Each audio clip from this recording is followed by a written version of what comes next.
Hello friends, welcome to MOM, the Hindu News Analysis program presented by Diksha Space. In this session, we are going to look after December 21st, 2020, the Hindu newspaper. Today's first article, National Green Tribunal Panel for Protection of Mahanadi Floodplain. This article we are discussing in the context of Odisha government's move to acquire 424 acres of land, that is floodplain land of Mahanadi River. So first we need to understand about information with respect to Mahanadi River. Mahanadi is a major river in eastern central India and it's drain around 1,41,600 square kilometers and it has a total course of 858 kilometers and which is known as Hirakund Dam. Mahanadi is also known for its Hirakund Dam. Please remember the river flows through three states, that is Madhya Pradesh, Chhattisgarh and Odisha. So this is the brief understanding with respect to the things. So on this context where Odisha government is trying to reclaim 424 acres of land for its development projects, National Green Tribunal has empowered or constituted a high level committee to identify the floodplains of Mahanadi River is the understanding what we need to get here. Next article, India to bring more nations into coastal radar network. So what is this coastal radar network is speaking about? So coastal radar network is a security mechanism or surveillance system which helps in coastal surveillance network, which comprises of chain of sensors having radars, that is atomic identification system, day and night cameras, and these sensors are located around 46 coastal radiation stations, and under phase 2 around 38 radar stations are being developed and 4 mobile radar stations are able to be set up by Coast Guard and its advanced stage of completion. In this article, we are going to read about two other organizations, that is India's Navy Information Management and Analysis Center that is located in Gurugram. This was set up after 26/11 Mumbai terror attack and this is the nodal agency for maritime data fusion, Indian Navy Information Management and Analysis System, IMAC. So the second organization is about Navy Information Fusion System for Indian Ocean region, that is IFC IOR, which is meant to promote maritime domain awareness. Here India has trying to bring more nations into this coastal radar network. So Indian ocean littoral states are being given a capacity building measures with respect to this. If you remember, Maldives, Myanmar, Bangladesh are at the advanced stage of this network to be developed. Mauritius, Seychelles and Sri Lanka have already integrated with this coastal radar network system, and there are other countries in the pipeline like Maldives, Myanmar, Bangladesh and Thailand also. So India is trying to bring more nations under coastal radar network in order to develop a surveillance system across Indian Ocean littoral countries. Next article, laying the foundation for faster growth. The decline in 2020-2021 caused by the pandemic can be addressed only if Indian economy grows at 8% in 2021-2022.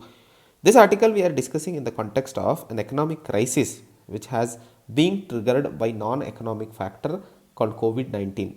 If you all remember, this lockdown which was implemented from March and opening or relaxation of lockdown which has happened in phased manner has impacted economy in many ways, and we have been reading out in daily Hindu newspapers with respect to contraction of GDP expected or foreseen by IMF, by various other financial institutions in the present context.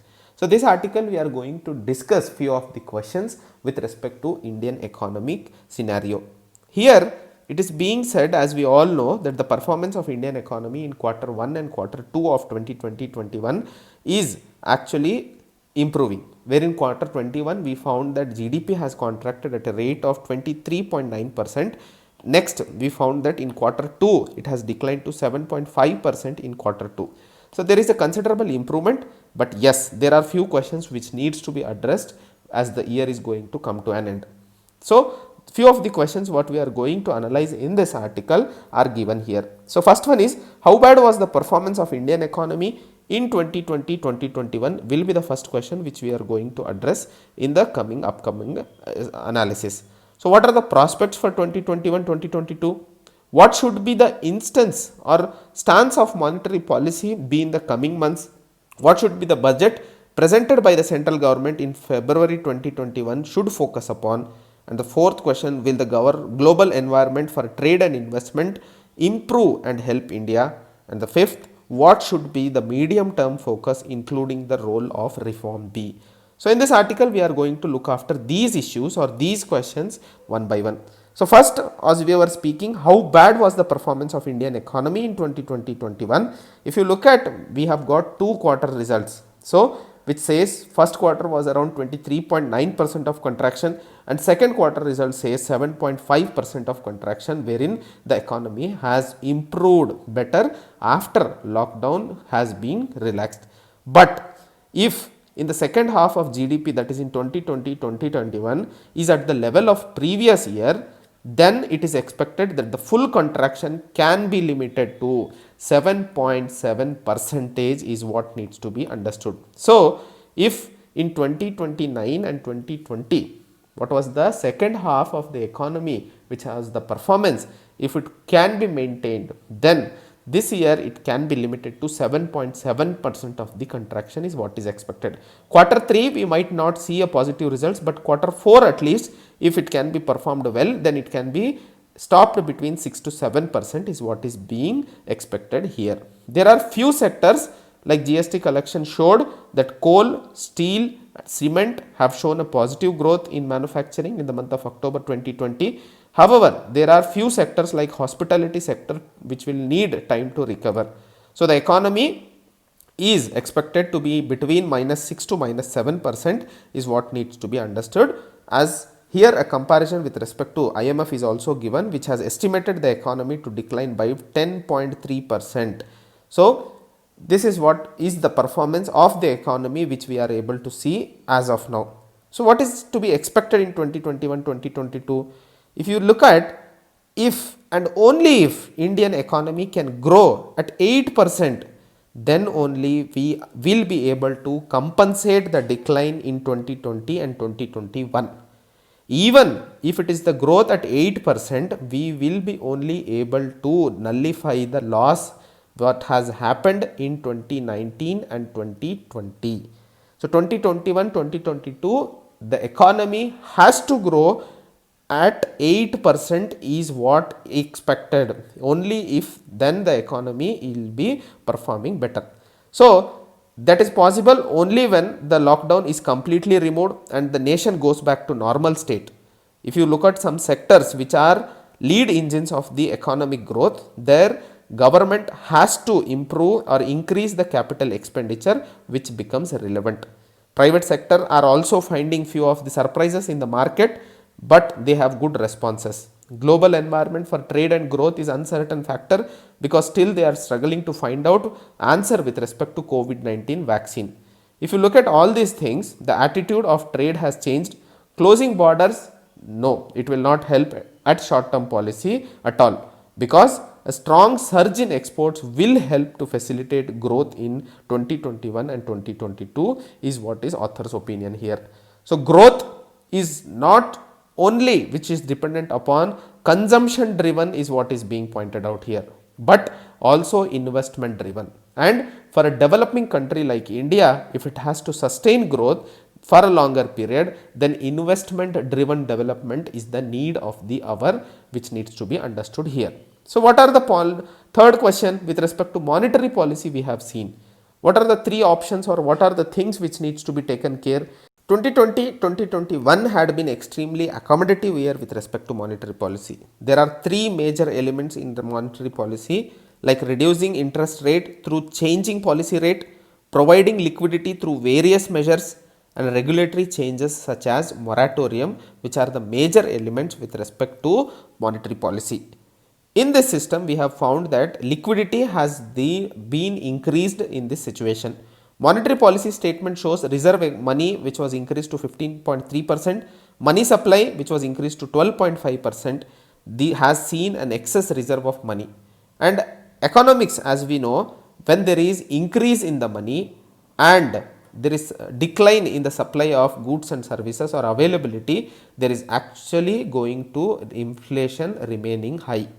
So, here the policy has to be carefully or cautiously moved in order to contain inflation and improve growth in the economy is what is point of order needs to be understood.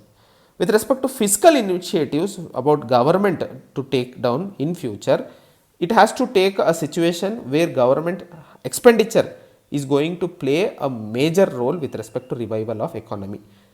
Public sector performance, if you see public administration, defense and other services, there it is actually disappointing. The contraction of the sector is around 12.2%, which needs to be understood here. The stimulus package which was given by the government is expected to reduce the contractionary momentum, but no, it is not actually helping out. If you look at the present, or the analysis showed that the expenditure of the government which is going to be made will lead to fiscal deficit of around 8%. Fiscal deficit, if you remember, it is government's revenue minus government's expenditure. So, government's fiscal expenditure or fiscal deficit is expected 8% of GDP, but the slow growth momentum of government is showing that it can be stopped at 6% is what is being seen here. However, in 2021 and 2022, government revenue should pick up with the rise of GDP. Then only there is possible to contain the present economic slowdown which is being seen in the context. With respect to growth and investment, again with other countries or other investments which are expected in developing countries like India, we have to understand few things. First, the government's corporate rate tax changes will definitely help to change the mode of investment what is presently going on in the economic scenario. Second, the National Infrastructure Pipeline Project is again a welcome initiative. If you remember, the National Infrastructure Pipeline Project was a group of social and economic infrastructure projects in India which were planned for 5 years of time with a sanctioned amount of 102 lakh crore rupees. This was made public by Prime Minister during 2019 Independence Day speech. So, this National Infrastructure Pipeline Project, which is inclusive of social and economic infrastructure projects, is actually going to help spur the economic or investment demand in the market. The climate for investment is also influenced by social cohesion, so that needs to be taken care at this context also. The rapid development or recent controversies over the reform has suggested that the timing, sequence and consensus building are also important. And another important point need to be remembered here is labor reforms, for example, are best introduced only when the economy is in the upswing. So, this we need to understand as the government is pushing for labor laws or labor reforms. I think since the economy is in the downswing, there at this juncture it is not the right move by the government. As we all know, India has a dream of achieving $5 trillion by 2025. If this has to be achieved, India has to move at least by 9% growth for the next 6 years, and it is possible only when growth is possible. And if growth is possible, then jobs and employment will come because of growth. So, the policy makers and others should focus only on growth is what is being questioned by author here about this article. So, we have comprehensively discussed with respect to the present state of economy due to this crisis, what is the future which we are going to see, and what are the expectations with respect to monetary policy, fiscal initiatives by the government and the initiatives taken by the government with respect to growth and investment, how they are going to helpful. And at last we have seen that if India, which has thought of achieving $5 trillion economy by 2025, then what is the need of the economy to grow? That is 9% as we have seen in this article. Next article, stopping the slide of healthcare in India. In India, we find around 70% of private hospitals are present and only 30% of public hospitals in the country. And 80% of the people does not have access to health, where we find the out of pocket expenses are high, that is around 62%, and public spending is around 1.13% of GDP. And there is a huge shortage of healthcare workers, particularly nurses and midwives. So this article, we need to look out a loopholes with respect to health industry or health sector in India after this COVID-19 pandemic has become seriously to be taken into understanding and need to be revamped. So the present system where we find nexus between insurance and private hospitals with respect to providing services has led to a coverage to an extent, but not to a state where it can be a solution for the present shortcomings in the health sector. If you look at 85% of the population cannot afford high cost corporate private healthcare. Yes, the present social insurance scheme has provided some impetus, but if you see the 12 crore card holders under Ayushman Bharat scheme, where only 1.27 crore population are able to take advantage of the scheme, because the insurance and private hospital nexus or the cooperation or coordination has led to some benefit, but this financial backup which is being provided by insurance is not helping the private sectors to give a proper service to the people. Social insurance which solved problem of pooling equilibrium problems, but majority has problem of affordability is the present scene what needs to be understood. So if you look at health economics, around 20% of the people can afford modern healthcare, 40% cannot afford it at all, and other 40, the so called non poor, that is around 70 million population, is going into poverty because of the health expenditure at the present system, because of problem of access, affordability, absence of quality manpower, rent seeking behavior of the staff. The reasons for 70 million population to get into poverty due to the medical access or due to the insufficiency in medical sector. Another important point which needs to be remembered here is the country will be sitting on dormant volcano of antibiotics and steroid immunity if the staff or the medical practitioners who are not trained to treat patients who usually or routinely prescribe antibiotics and steroids will lead to a bigger challenge and bigger problem for the people of country in future. So there are three options which are being suggested here. Please note down them if we have to take into consideration. One is ramping up the number of doctors with counterpart obligation to serve in rural areas. So rural service had to be made mandatory. Second, revive the licentiate medical practitioner as we did before independence in rural areas. So licentiate medical practitioners are like diploma holders in engineering technology. There is something called engineering course, another one is called diploma course. So diploma is a short duration course with having syllabus which is not exclusive or not large enough as engineering technology. So here also licentiate medical practitioners are another course which is having lower duration course with lesser syllabus in order to develop practitioners, which was used previously in colonial India. There we need to understand at that point of time, core committee, a committee for public health improvement strategies in 1946 decided to stop LMC and come up with a qualification, single qualification for all doctors called MBBS. So the qualification was known by some other nations or in some other universities or states also as licentiate of medical facility called LMF. So today in India's sector, in order to improve the health services at rural India, licentiate medical practitioners are considered as an option in further or future cases. So third option which is being given is to consider BSc nursing graduates as nursing practitioners, as it is prevalent in many countries to solve the problem of nurses in India. So if you look at the primary healthcare needs to receive 3 times more allocation in budget.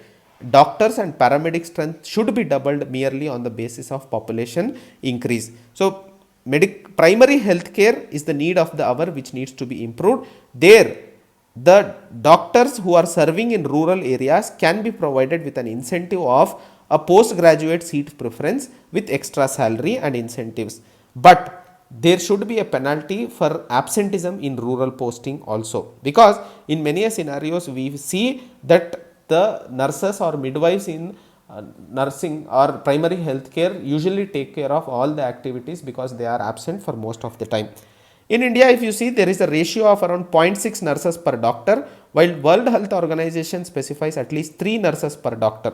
Uttar Pradesh, Bihar and other North Indian states have lesser percentage of nurses if it is compared, which is abysmally low. So, the doctor ratio with respect to patients and the doctor nurses ratio needs to be revamped in the Indian context if it has to move forward with respect to universal health coverage. So, the services, once they are predictable, people will return to the health facilities. So, there can be a minimal cost of fee if it is required in order to improve the facilities which are being provided. So, the real issue which needs to be seen here is not about the tree, it is about the wood, because if you look at the tree, the wood will become irrelevant. So, the need of the hour is to understand the minute problems in the health sector and solve the problems in order to get a better and safer and healthier India. Next article, the right call, Andhra Pradesh High Court order an inquiry into constitutional breakdown was an overreach. This article we are discussing in the context of a habeas corpus petition filed by a relative person remanded in judicial custody or on bail on October 1st. During that, the High Court took up a suo motu and summoned the State Council to assist in deciding whether the circumstances in the state of Andhra Pradesh are prevailing where the constitutional breakdown in the state is seen or not. In that case, Supreme Court on Friday has stayed down the Andhra Pradesh High Court's order, which says that judicial inquiry into constitutional breakdown in the Y.S. Jagan Mohan Reddy's led government in the state is not the reach or limit of judiciary to reach out.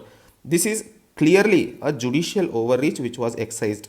In this article, we need to understand that the Supreme Court has said that this is clearly a judicial overreach and the question of constitutional breakdown is under Article 356 of the Constitution. So, if you remember in the previous Hindu Universe analysis articles, we have looked down what is this 365 or 356 which relates to president rule in the state. If you all remember, we had Article 355 which imposes duty on the center to ensure the government of every state is carried on with provisions of the constitution. So, it is the duty of the center under Article 355. Under Article 356, it empowers the president to issue a proclamation if he is satisfied that the situation has arisen in the state where government cannot be carried out in the provisions of the constitution. Under this, the president can act on a report of governor of the state or otherwise without the report of the governor of the state he can take an action. So, under Article 356, we need to remember that the government in the state is not carried out in accordance with the provisions of the constitution is what is the satisfying conclusion for the president to come up with president's rule. Under Article 365, we saw that a state, if it fails to comply with the directions from the center, then it is lawful for the president to hold that situation has arisen wherein the state cannot be carried out in accordance with the provisions of the constitution. This will also give a chance to invoke president's rule in a state. But here, judiciary, which is looking after a habeas corpus petition and summoning a state council to come up with a conclusion whether the state machinery has failed or not, is clearly a judicial overreach as said by the Supreme Court. So, in this article, it is being presented that the order which was passed by Supreme Court is rightly held up and it has made sure that the separation of powers between judiciary and executive are upheld. Here, the onus is now on the Supreme Court to put an end between the tussle of judiciary and government in the state. The clear nullification of High Court order will show that the legal adventure impinges upon the separation of powers in the state are not repeated in future. Here, there is a relation or there is a talk about S.R. Bommai's judgment or S.R. Bommai's case also. Please look down the description in order to have a clear understanding of what was about S.R. Bommai's case. So, in briefly, if we have to say, on March 11th, 1994, a 9-bench judgment of Supreme Court was passed, which was a historic order and which had put an arbitrary dismissal of state government under Article 356, spelling out restrictions. So briefly, if you have to remember, this was passed in 1994 and it put down or put a restrictions over the dismissal of the government. So here we need to understand a case of judicial overreach by the judiciary into the executive in this context. Next article we are discussing about smoldering unrest. This article we are discussing in the context of violence which broke out at the unit on December 12th. The unit was of Taiwanese supplier Wistron. If you all remember, now the technology, that is global personal technology major Apple, has put on hold all the fresh production orders to Wistron. So this violence which broke down, Wistron claimed that around 437 crores of damage has happened, and this raised concerns with respect to center and state, because as you all know, India is trying to establish a credential of alternative manufacturing base for China, and these type of incidents will clearly erupt or arouse a kind of fear among the manufacturers or new industries which are trying to enter India, and a expeditious inquiry was ordered and the culprits need to be taken care was what was said. However, over a period of time it was found that when Apple conducted its own probe and found glaring lapses in Wistron's treatment of its staffers, and it changed its statement saying that the violence has caused damage of only 50 crores and it has fired the senior official who could not look after the grievances of the employees. As we all know, there are around 1300 odd regular staff and around 8000 odd contract staff. If the red flag about wages when it was raised, if it could have been taken care, this situation today what we are seeing could not have come up. As we all know, global firms are under the major pressure of social, economical, environmental and corporate governance practices. So in India, the issues with respect to loss of the land and treating labor employee disputes are need to be concerned or are need to be taken care rightly, because any misgiving about these provisions or unresponsive systems for employees grievances can only lead to such kinds of unrest in the future also. Hence, there is a need for government to develop a tripartite dialogue mechanism with trade unions and employers like erstwhile Indian Labour Conference, which has not held since 2015. So this condition or this situation wherein the violence broke out at the Wistron unit or at Kolar in Karnataka is clear signal that the dialogue mechanism has to be evolved, which has been withheld like Indian Labour Congress from 2015 in order to develop a conducive environment for the manufacturers to come down to the Indian context or Indian industry base. Next article, losing the plot on women's safety. This article we are discussing in the context of Maharashtra government passing Maharashtra Shakti Criminal Law Maharashtra Amendment Bill 2020. This article is important in the context of an analytical view developing over women's safety issues in India. The author trying to say here is, in India, there are many laws which are brought in with respect to women's safety, but the need of the hour is to have a more effective legal system rather than having new laws which are actually not bearing any fruitful results. If you all remember, after Nirbhaya case, there was Justice Verma committee report which was come up in order to have a clear amendments for the women's safety laws in India. If you see, the recommendations included with respect to infrastructure development like dynamic judiciary, adequate infrastructure are indispensable in order to have a strong mechanism to deter the violence against women. However, this has not been presently implemented in India with respect to women's safety issues. So in this article, we are going to look after few provisions which are made to develop deterrence among the people with respect to women issues. The first provision of the bill speaks about that a false complaint or act of providing false information regarding sexual and other offences against women with intention to humiliate or extort or defame. This kind of provision, if you see in any other acts, we can find it only in Sexual Harassment of Women at Workplace, Prevention and Prohibition and Redressal Act 2013. Here, we need to understand that this is a patriarchal conception where women are thought of to be manipulative liars and unworthy of being trusted. This is clearly a patriarchal conception which is not only going to benefit women at all because of this patriarchal conception that women may lie. This has led to a counterproductive issue, or it has been always debatable whether this has to be taken into consideration. If you look at the other provisions of the bill, this will give a clear understanding rather than being helpful for women's safety issue, this is going to be negative in nature.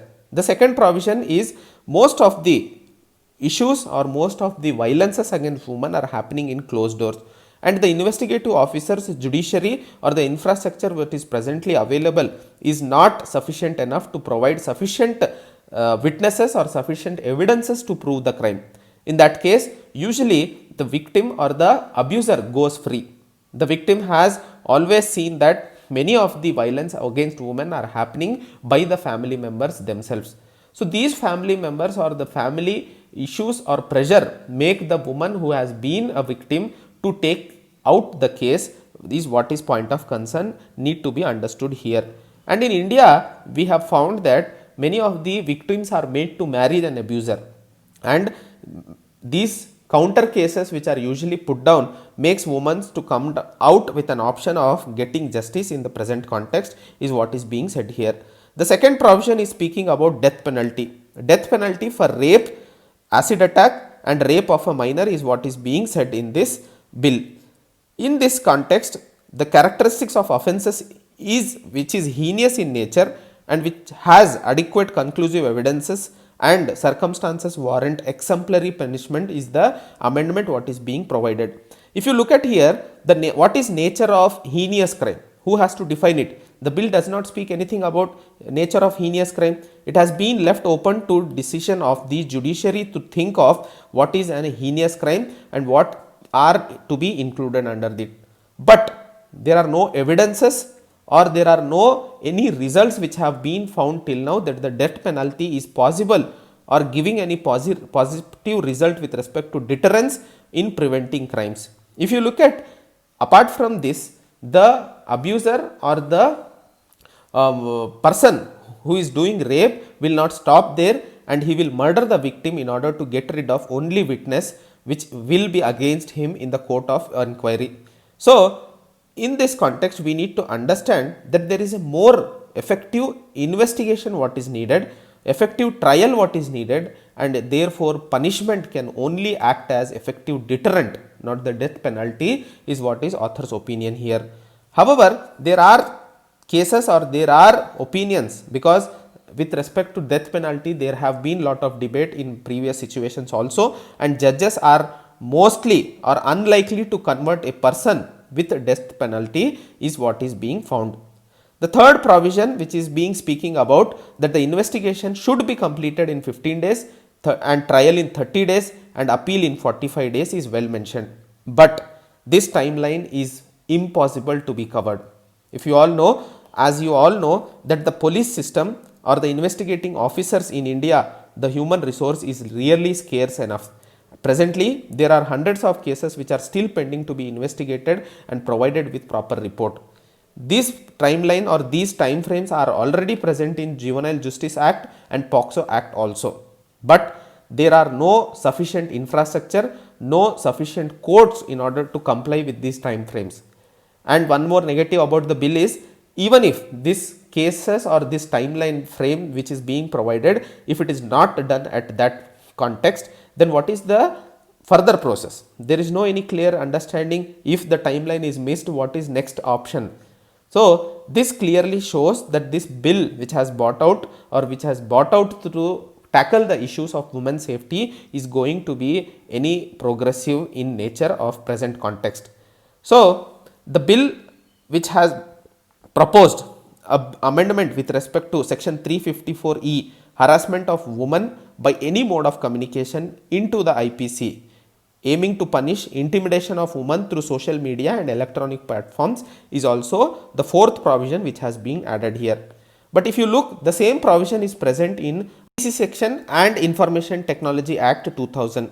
There are similar provisions with respect to Public servants failing to assist in investigation or perform their assigned duties is also sufficiently covered under this contravention of law or disobedience of law and order duties. Here we need to understand all these amendments which are brought into the Maharashtra Shakti Criminal Law Amendment Bill 2020 is of no significance, or it will not have any progressive significance with respect to women safety issues in India unless and until there is an effective progress made in law and infrastructure. However, many of the women rights organizations and other sections of the society have opposed the bill with respect to the provisions which are made are going to have any impact. So, the committee, because of this oppositions, the state government has referred the same to the Joint Select Committee to work on the features. So, the committee has to take down a larger consultative process having all the stakeholders, experts in order to understand the existing criminal laws and reconsider the regressive legislation. What is going to come up is the understanding what we need to be developed here. So, with respect to a clear understanding of what was Justice Verma committee report was all about and Juvenile Justice Act and POCSO Act, we will have a clear understanding and brief video in description section. Please look down and develop your understanding about these things. Next article, beyond your persuasion, the protesting farmers need sincerity and accountability from the center, not edification. This article we are discussing in the context of a crisis between farmers and government which is going on with respect to farm laws. However, now the government has found out exchange of superior information and data as a means to convince the merit of reform agenda which government is trying to take down. This intellectual capacities of agrarian policy implementation often becomes a teacher-pupil dialogue is what is being expected here. However, how this is going to work out in favor of government in order to move on or move out of the present crisis is point of understanding which needs to be developed in this article. The author here is trying to share his views with respect to exchange of information which has been made by the government, how it is going to be workful and what is the way forward for the government to look into it.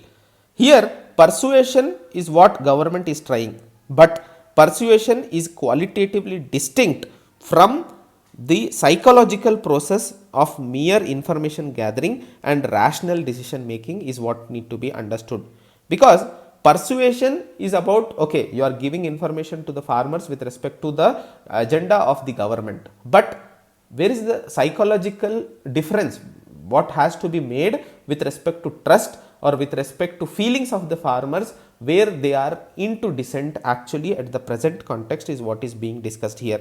If you look at, there is a crisis of vulnerability and there is a crisis of element of trust what is being found here. As we have been discussing, in 2019 if you see, there were around 10,281 farmers who had suicide reports. Small and marginal farmers own only 47% of the total crop area in India. Incomes are expected to rise by about 9%, that is to 16,000 rupees, 17.96 rupees this year. But there is high degree of financial precarity, that is scarcity in this sector, which is actually making the farmers difficult to believe in the government's agenda, because the present crisis in the supply chain that is exploitative in nature is what farmers already know, and how it is going to be improvised is what is the point of concern for the farmers. So how, what has to be done in this present context, how can we move out of this situation is need to be brainstormed here. When you see that their interpersonal dialogue is the choice. Interpersonal dialogue means you need to have a connection with the farmers individually, because convincing a group is more difficult than convincing an individual. So psychological attitude is about trust here. So this trust need to be gained with the farmers in several ways. The author here is trying to give you two important points with respect to the element of trust which needs to be developed. First, he is telling about public commitment by the key government functionaries who have high degree of social credibility, and it needs to reassure farmers that the intents of policy making is inclusive process is what is the first point need to be taken care by the government if the crisis has to be stopped. Second, Symbolic gesture such as visit by key government functionaries to grassroots areas may help. So these are the two suggestions which author is trying to put forward, and I think these need to be considered seriously by the government if the present situation needs to be cooled down. So at last the author is trying to say there needs to be a shared vulnerability. Shared vulnerability means government and farmers have to look down the vulnerability which is being present at the present scenario and come out of it. So the vulnerability from the farmers end, if you understand that there is trust deficit which is being seen in the government by the farmers with respect to the ideas, with respect to the farm laws, how they are going to be actually helpful. As we all know, the need of the hour, as the government promised about doubling farmers' income, which is a determining yardstick for the government's agenda or the government's willingness. Because in India's scenario, we have seen usually politicians are known for promising things but not for fulfilling. So the need is of markers and indicators which are required to make sure that government is trying to fulfill the targets what are being given. If these indicators are promised to the farmers that over a period of time this will be our stage or this will be our testing tool which will help to define the government's opinion and government's agenda is what is being spoke of here. So that will act as monitoring and feedback loop, becoming an important source of trust for the government. At last, building trust for the purpose of persuasion is not about providing information, and creating rational disciples is a point of order what is being tried to be put by the author here. So it is a process of proving one's sincerity, credibility and moral character which is actually required at this point of hour, not the information what has been put in the domain to make sure or make understand the farmers how it is really going to be helpful. So in general, if you see, these two are the major points which are being given by the author with respect to coming out of the crisis what India is facing as of now with respect to farmers and government. One is public commitment, second is symbolic gesture. Please do remember this. This is all about today's The Hindu News Analysis, friends. I hope you have got a lot of information with respect to present issues what are being going on. So we will come up with a new issue tomorrow again. Till then, take care of your health, study well. Jai Hind, Jai Bharat.